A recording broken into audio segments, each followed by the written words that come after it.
Ikaw, yung pag isa kinakabahan, yung isa feeling nervous. Ikaw? Excited. Okay. Excited. Gusto mo yung mga gano'n? Sige. Pasabi mo ako ng 1 to 15 na question dito. Okay, una. Okay. Ate Jackie. Excited ka pa naman na may tanong mo pag na-exit.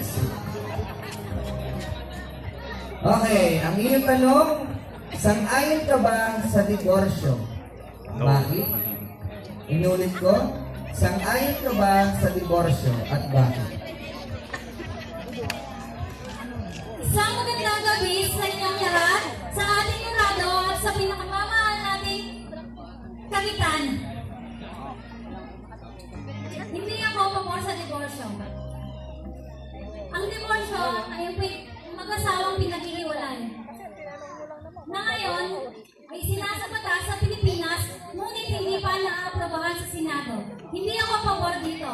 Dahil alam naman natin na ang kasal ay sagrado. Ang pinagsasama ng Diyos ay hindi kailanman